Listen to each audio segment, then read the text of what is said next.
Greetings and welcome to Jefficho Films. This 1986 movie is written and directed by Pyun, who did Cyborg and a bunch of other films that we're going to get to at some point. So let's review Vicious Lips.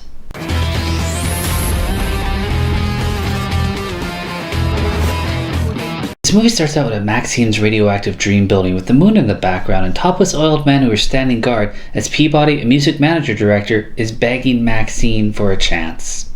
How dare you cancel on me, Peabody? And with less than 10 light years notice?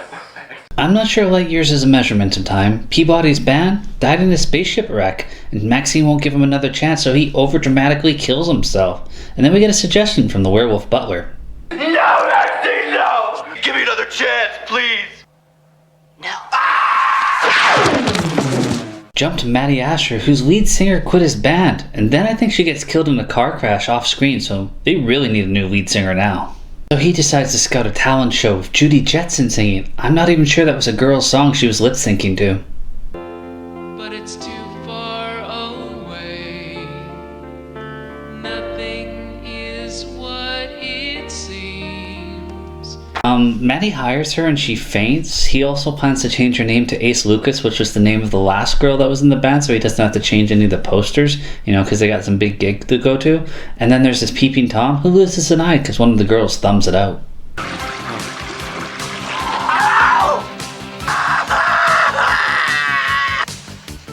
She gets an instant makeover, very 80s, and then they must perform at this dump. Matty gets a call from Maxine and she offers him a prominent gig, and then she's winning over the crowd and me with her song. They play these futuristic instruments like a bug zapper on the end of a guitar, and they really lucked out with Judy because she's got great lip syncing vocals. It's a time of cold confusion, just trying to stay alive. Alibis and accusations, it's a game of who survives. You don't know the secrets of my life. You would think the girls would be very happy to have her on board, but one of the band chicks is not very complimentary. Next up, the spaceship shuttlecraft hangar. Apparently one of the ships has a dangerous psycho killer on there who's killed over 5,000 women. At what number do you just kill him instead of trying to jail the guy? Well, Matty's gonna steal his ship because he doesn't have any money to rent one. Guess which one he's gonna take. Girls walk around the ship to music playing. One of them explores and one of them does any drugs she can find. We get some external shots and, well, there's something. In the ocean of storm. To save time, they're going to go through the Forbidden Zone, and Judy practices with one of the band girls, and everybody seems to like her except for one of them. Matty doesn't even know the warning signs that are going off. They're right in front of him, but he's not paying attention. Now the warning sign says Danger, Will Robinson. Well, I guess we know what era this came out in. Then it says Big Fucking Rock is coming, and then they hit it, and they crash on a desert moon. Lucy sees a girl on top of a dune, but she's the only one, and then Matty heads out in search for help.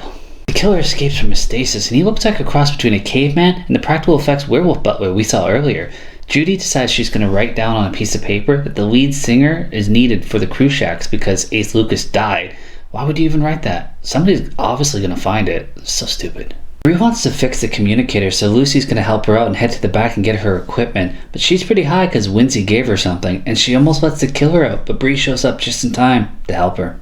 The other girls show up and they talk, and the creature finds another way out, and Lucy tells one of the band girls that she'll do anything she can to make it. Some very scantily clad girls find Matty, he starts chasing them, and then they take off their tops and they start climbing all over them, and then they're shot by something. We don't even see it, we just kind of hear the same sound effect we heard at the start of the film, and I'm guessing that was a gunshot. The girls argue, but they have unity. Well, at least 3 of them. Wynzi decides to take a futuristic shower, and then the creature attacks everybody. Children sing.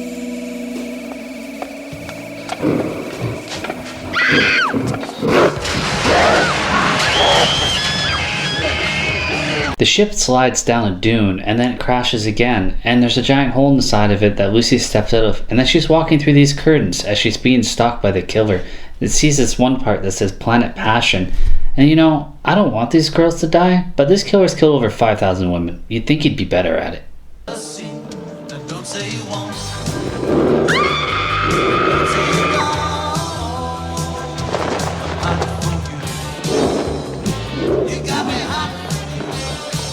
is kind of where the movie goes off the rails a bit. I mean, there's 5 random zombie-like people that plan to eat her, and then the creature shows up and he takes on the 5 of them, and she escapes, and then she starts talking to some weird guy who turns out to be the creature again, and then the chase is on again. Don't you want to go home? Settle down and have babies?